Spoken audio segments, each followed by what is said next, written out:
Nancy Ho is my guest today, and what an episode this is. We talk about what makes transformation leaders tick and discuss simple techniques that can help you become more effective, more energized, and ultimately more successful in your career. Nancy has worked with many global industry icons and is a thought leader on the professional paradox. I'm sure you're going to get massive value from this episode. Let me introduce you to Nancy now. Well, hello, Nancy. Welcome to the Transformation Leaders podcast. Thank you for joining me today. I'm looking forward to actually exploring how your approach and philosophy can support and guide leaders in successfully delivering organizational change and transformation. And I appreciate, you're coming at things from a slightly different angle to maybe other guests that I've had on the show. But before we get into the detail, please do share your story. Tell us a little bit about yourself and just that general introduction, so that people can understand. All right, great. Your background and where you're coming from. Okay, I'm honored to be invited today. All right, Tony, I'm Nancy Ho. I'm from Singapore, and I've been call it a change leader, call it a transformation leader, but I like to believe that I've always been the catalyst for people that are not exactly too satisfied where they are and they want to get to where they want to be. Okay, I've been doing this for the last 27 years. Yeah, coming 27 years, right? And this thing called change is probably in my DNA. Right? Why do I say that? Yeah, from the time I was a child, literally, the only thing I knew was called change. Wow. Yeah. Why do I say that? Right? To start with, right? It's not about just getting too personal my story, but then it is significant. My father passed on when I was only 3 years old. Right. But don't take it sad. It was not. Yeah, it was not. Of course, I'm not saying he's happy, but it wasn't like, oh my God, I'm devastated. My world is upside down. No, because I mean, he had impacted me in a great way from the time I was in my mother's womb. Right. So the only thing I knew was called love, right? Because we're so connected. So I was sitting on his lap. My impression, I've been told, of course, again and again, how much dad loves me, so on and so forth. So of course, when he passed on, that was the first thing, right? That I knew something is different. Yes. Very different, because I no longer have the person that I can sit on his lap.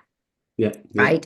So I'm kind of like appreciate the fact that I learned that since at a very young age. Because if you look at people generally, right, they get a shock when whatever change, or they detest changes. Yeah. And we know the only thing that remains constant is change. Absolutely. Right? And yet when there's a change of policy, a change of thing, people just take it so negatively. Yeah. Which is good, because that keeps us all very busy, doesn't it? But I think the opportunity for people to choose to lean into change is so important. Skill to develop, and obviously you developed at a very young age. So just bring us up to speed in terms of like what your career to date and what you're doing now. That'd be great. Sure. So I what I wanted to sum up was that it was like, it's just so natural to me. Change is just something you have to do differently. Yeah. So I grew up learning how to do that. So quite naturally, I progressed into a career that way. Not. Of course, I was so young then. I'm talking in my 20s. Okay, after I came back from UK. All right. So I said, what do I want to do? All right. And I said, I know what I want to do. What I want to do is that I can impact on others. Okay. I was 24. I was 24 then, right? What do I do is impact on people. What I'm going to do is having some kind of control in my own hands. That's kind of like interesting at 24. Right? And I said, to impact on people is like go for things that people find it generally not the norm. Yeah. Although change is the norm, but it's people liked the comfort zone. They love things that if they can be the same forever, that kind of attitude. Yeah. So of course, without a lot of details and all that, when I was in Switzerland, I was in London, I've learned a lot of all these skills about the personal and professional development areas. Yeah. So I went into that. Of course, I started first, as a trainer. Okay. First, I started as a trainer in different areas of personal development. Right. And that's where I saw the big gap that, people are adverse towards changes. Yeah. They don't take it very well. Okay. So that's how it got me started really about all this transformation. Right. So at that time, transformation, this word was not even the word, right? Nobody understood that word. Yeah. I think it's still the case. A lot of people still don't understand the word. So I think there's a lot of education still to be done. Yes. But yeah, they don't quite get it, but they know they have to face it. And even more so in this era. Okay. It was so funny. Why I say it's so funny, I'm sure we read the news that Dubai, the airport, flooded. Wow. Yeah. Already there was rain some months ago, right? And I used to go to Dubai a lot, and I used to go there and do a lot of coaching on transformation changes and all that. Yeah. So Dubai is pretty close to my heart. And I said, what? Rain? That's not Dubai. And then when I saw that 2 days ago, the airport terminal was flooded in, right? Yeah. So again, the attitude, which I'm glad being a Singaporean, we are quite used to, like, or rather the government had made it such that they make changes conducive. Right. Yeah, they make changes conducive. Yeah, so that becomes easy, in the sense of attitude. Yeah. I should explain to the listeners, we're recording this on the 18th of April, and it was been in the news over the last couple of days.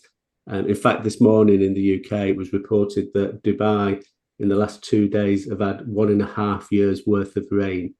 Absolutely, it's been devastating. I saw a video last night of someone driving on the motorway and going into the storm and literally going from reasonably good visibility to no visibility within the space of a few seconds. So quite frightening for them. As you say, getting absolutely is critical. Absolutely. Bringing it back to the sorry.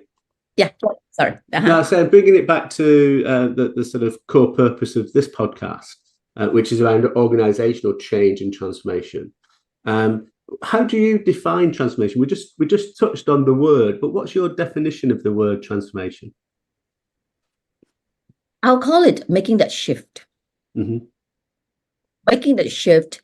I'd rather see that making the shift than really the word change, because there's still a lot of what they call it, good qualities, certain policies, certain strategy that still works. Mm-hmm. So if we implement that word change, it suggests almost like you got to throw away everything altogether, which is not true. All right, absolutely not true. All right. So I look at transformation as making shift, but of course, strategically, right? We need a strategy to make the relevant shift. Okay, the relevant changes, the relevant shift. But in order to do that, one has to deep dive what's not working, or at least preempt what may not work in time. Yeah. Then we'll not be in for shock in that sense. So like I was saying that, as our government makes it conducive for change because they preempt. They preempt what may come as may not be very positive, as like the problems may come in 3 to 5 years. The problem may come in 10 years, whatever. I don't work for the government, but I see them doing it as I grew up. I mean, I'm 60 years, so I've seen quite a bit of the transformation of Singapore. All right. So first, we have to deep dive to either what is the problem now, and really being very honest about it, and not denying things were panned out, and that what I call the fake positivity. Everything will be all right. No. What's not good is not good. You just have to fix it, so-called. So we go deep dive to look at what's not working, what may not work, and then what do we want? Of course, if we are referring to organization, it's all the same too. All right. So the leaders have to sit down and look at what used to work 20 years ago may not work anymore now. or 10 years or 5 years ago, especially, let's call it the post-COVID days that now that we are facing. Yeah, so I look at it that way, that shift that's required. I think you raise a really interesting point, and one of the things I've been doing recently is talking about the virtue for organizations to have a chief transformation officer as part of the C-suite, and whether that's a full-time role or a fractional role, it's the key is that there is that role, and the reason for that, I think, is a lot of times people get appointed into that role when they're starting a transformation to lead it. But I think there's a critical element of it, which is that forward look. So what's not going to work? What are the opportunities moving forward? And having that visibility, and then looking at it across the various functional aspects of an organization. And you could say it's a crossover with the strategy piece, absolutely. Yes. But the key is to look at it through the lens of how the organization needs to change and adapt moving forward, and getting the sooner you can have visibility of that and understand it, the better prepared you will be to drive that change successfully within the organization. So absolute critical point. Thank you for that. Just coming back to some of the things that you talk about on your LinkedIn profile and general sort of material that you put out, you talk about the paradox of professional success. So tell me more about that. I'm fascinated to understand a little bit more about that. All right. Let me frame it this way. All right. So the C-suites, the business owners, right? Sure, they are at their height of their career, right? Or in their businesses. So often, the success is like all looks like they have it. Yeah. Why is it looks like? Sure, they have it all, right? They have it all, the wealth, the position, right? The power to some degree and all that. But because I work with them personally, all right, one-on-one. The but is often they have void. So they have this void in spite of professional success. Yeah. Right? And they cannot show it. Of course they can't, all right? Yeah. So what is this void and this emptiness? And then that can lead to a lack of clarity, because in the appearance, right, they have it all. Mm-hmm. Right? They have it all. So to even talk about it, right, seems like it's strange. I mean, stop being like, don't start looking for trouble, and you're all right. Mm-hmm. So, of course, the paradox of success, okay, it's not being negative, but really, again, I like to deep dive. I'm a deep person in that sense. Yeah. So I actually deep dive to find that they may have the void, and then they have some past traumas or stresses that is unresolved. Mm-hmm. Kind of, in a lot of culture, we sweep it under the carpet, or what we call firefight.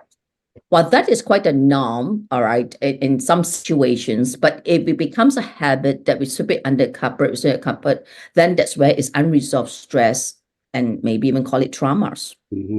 Then, of course, getting the right people, the talent, can be an issue today, especially the match. Okay, it's not just a talent as the ability, the talent as, the skill set alone, but even the culture, the fit got to be there. Yeah. Right.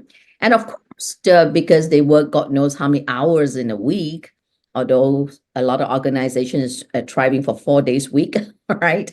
The point is the number of hours they have, put in work, they travel and all that. And that also can, impact negatively on their personal relationship. Yeah, yeah. And due to the above that I said, that certain health issue arises, what I call psychosomatic. Psychosomatic illness is like the mind created the sickness. Yeah. So I actually worked with a lot of C-suites, business owners, senior managers and all that, to actually look into all of this, I call them pain points. Yes, absolutely. No, absolutely. Yeah. It's interesting that the three elements that you brought up there are so critical. The more senior you go within an organization, the more lonely it can become. Because as chief exec or functional lead, you don't want to show your vulnerabilities often to your team or to your fellow C-suite members. And having that ability to be able to step back and accept those vulnerabilities and talk them through with someone that's not within the organization, not connected, is so important. And that's one of the reasons and one of the catalysts for setting up the Transformation Leaders Hub, to give people who are leading transformation that opportunity to share their experiences with other people that are like themselves, but not competing within the organization. Correct. But it's not a threat, right? Yeah, absolutely. Yeah. But I think the second point that you raised there around bringing people into the team that are the right fit. Again, all too often, I find that there is a tendency to bring people in that are like yourself. And actually, that can be detrimental to team effectiveness, because you need that variation within the team. So, again, one of the things that I've found is that you tend to get lots of people who've got the same mindset working within teams, and that can create challenges. And the third element around that stress and maybe the breakdown of relationships and stuff, something that we talk about all the time on this podcast. Because going through change and transformation is often really, really stressful for everybody. Whether you are leading it or whether you're receiving it, it can be stressful. So, yeah, totally agree with that, with the 3 points that you raised. Yeah. I worked very closely with this C-suite.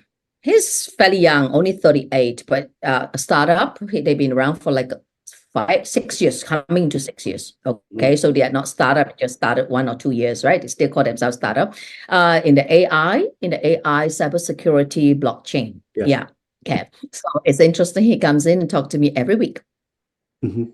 Yeah, nearly every week, unless he has to travel. He'll come in, and literally, I know everything about his company.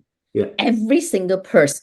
You know what I mean? Even they just did a pay cut thing. Okay, so even the pay cut, what's the percentage, and so on and so forth. It's not that he wants to email with all the details. What is it actually is? It's like his soundboard. Yeah. I'm catching the gaps. Because when sometimes, even for us, right, when we do something, we can be very fixated and we think we are right. Yeah.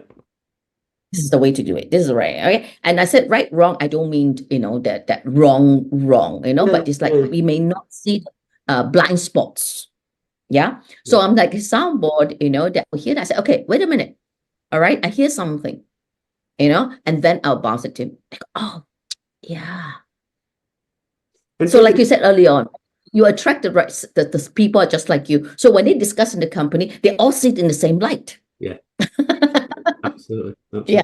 And do you find that sounding board, then actually just having that opportunity for him to talk openly and almost get the thoughts that have been going around in his head out verbally?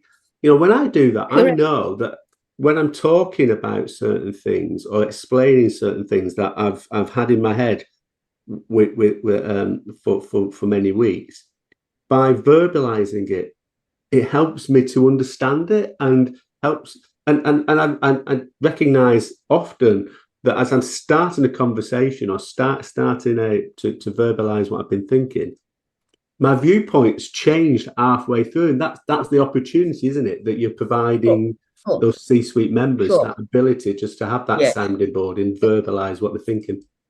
Yeah. I call it clarity. Yes. Clarity. As you verbalize, like you said, as you go along, it creates that certain clarity. That's so key.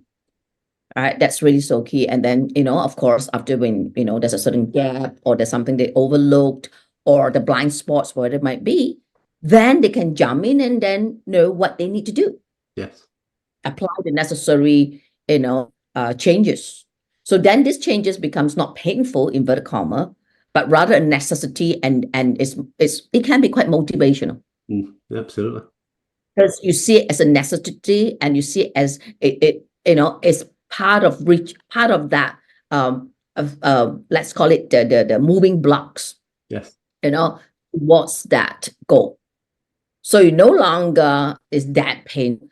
And also people that receiving it would then, of course, the C-suite or whoever going to express it would know how to express it in a way that the people that receive it will also receive it in a more positive way, because it's towards the growth, it's towards to a better thing. It's not, let's change. We want to change. The policy says this. That becomes too, of course, then becomes painful, or people don't receive it well. Yeah. And leading on from that, once they've got clarity in their own mind about where they want to take the organization, so I call that the North Star, getting absolute clarity around the vision, and then looking to communicate that out across the organization and start to build that collegiate type of environment that people are working towards delivering of that. I often find that middle managers can sometimes be really supportive, but other times can be quite obstructive. What's been your sense of that, and what sort of things have you found work well in really engaging those middle managers within an organization? Yeah, so true, so true. Sometimes they can be destructive. If people take it personally, it's usually destructive. It's as if it's against them. Yes. Or they have something to lose. That kind of personal. Then of course they'll be guarded, they'll be defensive. The whole energy will be negative. So I prepare my clients, the C-suite clients, such a way that it got to be it's not personal. Yeah. It's not personal, right? Even like I told you the pay cut thing, they all took it very well.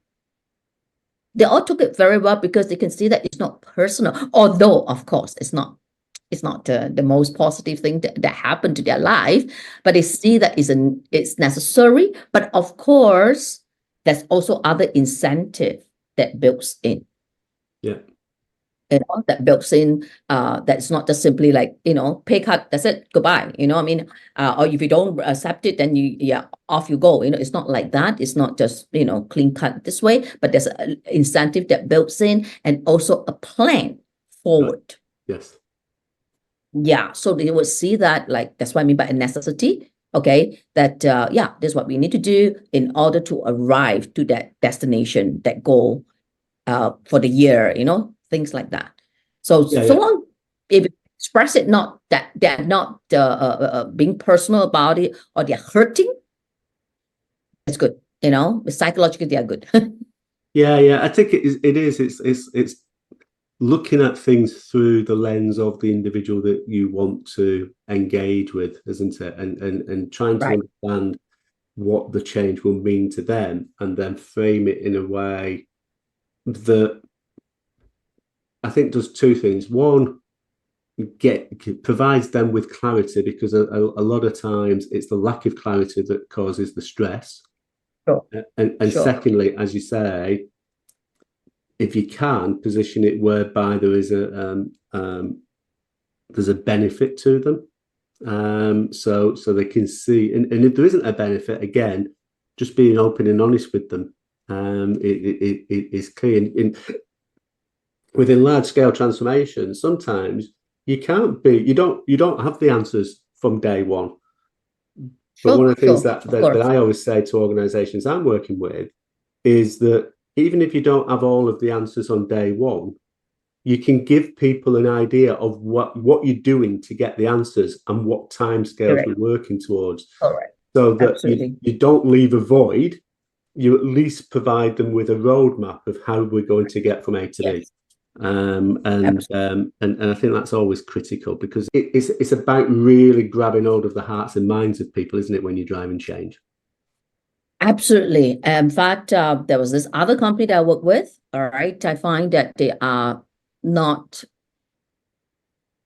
not together. I call it not together. It's like, each individual is doing their own stuff. Yeah. Right. And we all know about what is teamwork. Right. You know how important is teamwork. And especially when you drive change, you need that teamwork. Mhm. So I stepped in and I looked at it. I said, okay, sure. It looks at teamwork. I said, first, we must have a good, energetic, strong, energetic theme. And then we work towards it. So I came up with this title, United Hearts. Right. Collective success, towards collective success. Right. Do you like that? Yes. Yeah. That's good. That. Yes.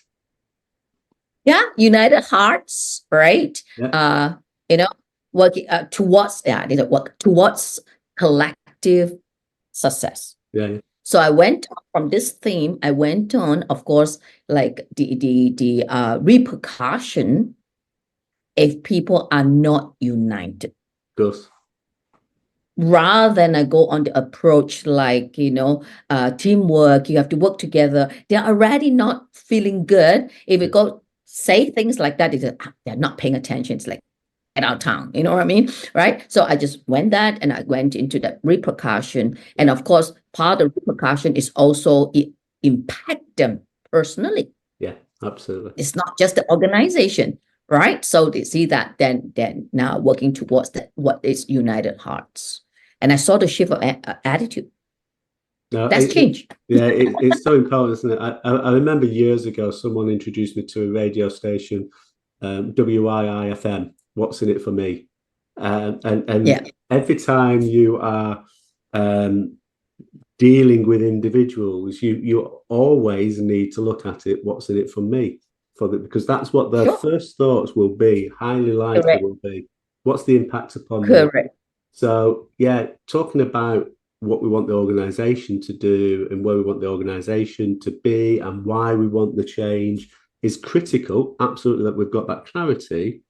But when we're communicating it, we've always got to look at what's the impact on the individual, exactly, and how you can help the individual to move along the path that you want to take them. Yeah, absolutely. And what's critical also is momentum. Yes. A lot of transformation leaders, thought leaders in that field, they go in and then they, implement all these changes, and then kind of like they go away and expecting them that they get it. Yeah. All right. I mean, right. People forget, right? So what I usually do, I actually set up a Facebook page for them. Right. Yeah, and I'm pretty big in making videos, right? Because I have my group coaching, and I'm always like, that's the most time effective way of coaching, and for people to learn, right? Then to always get them to come together because everybody's always busy, right? So I produce these videos and according, like say, the theme, right? So I would just do like a 3-5 minutes video, which everybody must have 3-5 minutes at their own time. So they watch that and then they engage, right? I say, please comment. So from their comments, then I know what they're thinking. Yeah. Then only when I know what they're thinking, then, together with the C-suite, okay, then we can sit and then, okay, that's what they're thinking. So again, the clarity, then we know either, the relevant strategy, the relevant steps, and also how to express it. So we speak their language. Absolutely. Yeah. Yeah. I think I've seen that work really well in internal social media sort of sites as well. What I remember at Viva Engage, isn't it? It's a Microsoft. It used to be called Jammer. It's now Viva Engage, and people and organisations that I've worked with have used that really, really well to create these channels. Because the key is sharing information, but the key is that engagement bit, and you learn so much from the engagement on those in those tools. And also, like I said, momentum. Yes. The momentum, because they don't get one video, right? They continue getting it the second one. So if you don't get it the first time, you get it the second time. As the momentum builds, they will get it as somewhat. And of course, it's also important to build a kind of buddy system. Yeah. So what I do is also like, whatever we suggest on the, the plan to the steps, all right, the strategy, right? We have buddy system that they work on it. Yeah. And what I to believe success formula is getting people to express their work through the core values. Mm-hmm. Yeah. So there's this organization core values. So everything that they do is coming from the core values. Yes. How do you go about doing So that? How do you go about doing that? Because I totally agree that that's a really effective way of getting people aligned and working to that common objective and common aim. But it's not easy. It's really challenging, especially if the organization is like through like an M&A or a merger, where you've got two different cultures, or in some cases 3 or 4 different cultures, all sort of coming together. What sort of things do you do to get people aligned on the values of the organization? So I think first it's called reset. Mm-hmm. Reset. All right. You can't just take something from the old and expect the new, so-called a merger, the other company to just accept it like that. So we would just have to reshuffle the cards, so to speak. Right? Again, put the people as the forefront, not the policy as the forefront. Mm-hmm. Right? Reshuffle the cards, reset the whole thing, and then come up, which I do that part of my work, to come up with the core values. Right. That's now so-called inverted comma, the new core values. Yes. Rather than they're expected to follow what had been in place. Yeah, I find it effective that way. So the so-called the new core values doesn't mean new as everything is different, but it's a set thing. And then we need to educate them. Yeah. Not just put it on the wall, like the mission, the vision. Don't put it on the wall, but you so in my coaching, all right, I do that. So we come up with that, the so-called core values. Yeah. All right, explain that to the channels, and then how they break into teams. How can they apply that in their work? Mm-hmm. Yeah. So we have to make it applicable. Power is not knowledge. Application of power is knowledge, right? Yeah, so absolutely. They have to apply it. So apply the core values in their work, right? That's what is important. Like what the core values is about, independent and interdependent. Mm-hmm. Dependent and interdependent. So we talk about this thing, and then they're going to practice. Everything is cultivation. Yeah, it's that ability, isn't it, of bringing the values to life and living and breathing them on a day-to-day basis. Correct. And especially when you are looking to change them, or as you say, create the new set of values, the key is that the whole leadership team, and the leadership team being all of the wider leadership team, to live and breathe those on a daily basis. Yes, because absolutely. People will be looking for you to step out of line or to go back to the old ways. And the sooner you do that, it gives them the avenue to go back to what they used to do.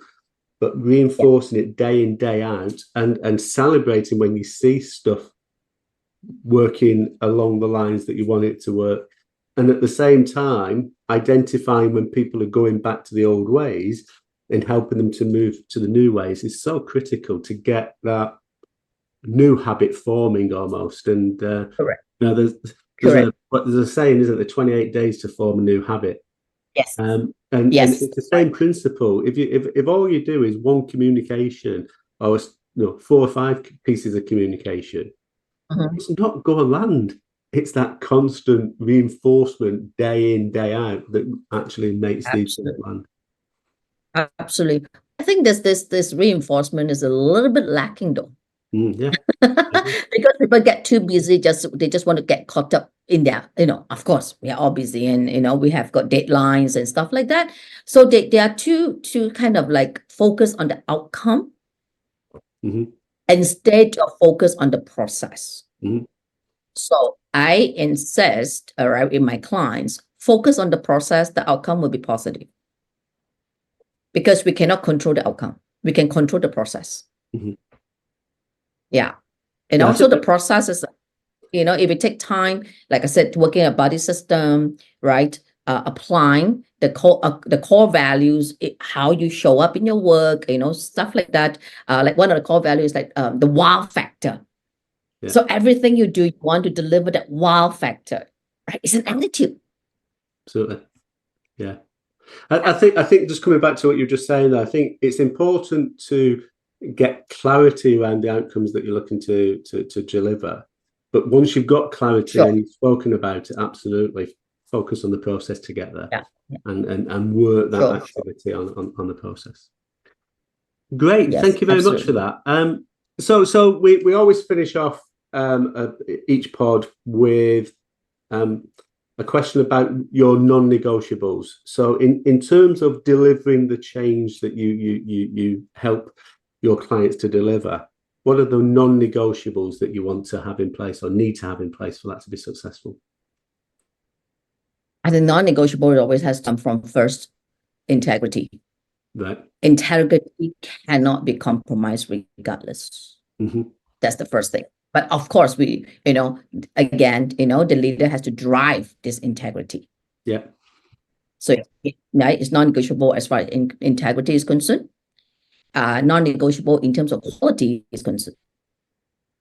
The quality of the work. What was that second one? Quality. Quality. All right. Because if you compromise the quality, right, then you cut corners. Mm-hmm. Regardless what business it might be. It can be a service, it can be a product, is all the same. Yeah. Right. And third, of course, being result driven. Mm-hmm. Right. Being result driven. There's three things we cannot not go without. No, great. So integrity, quality, and results driven. Love it. Thank you very much. That was great. Thanks a lot. That was a really good session. I'm sure there's lots for people to take away. And once again, thank you very much. Thank you very much. Thank you. Pleasure. Nancy, what a great discussion. There's so many things that I took from this episode. Thank you for listening to this podcast. We are always interested in hearing from you. What do you find useful from this pod? What do you want us to explore more in the future? Please do press subscribe. It helps us reach more people and share the experience of all my guests to a wider audience. See you soon. Bye for now.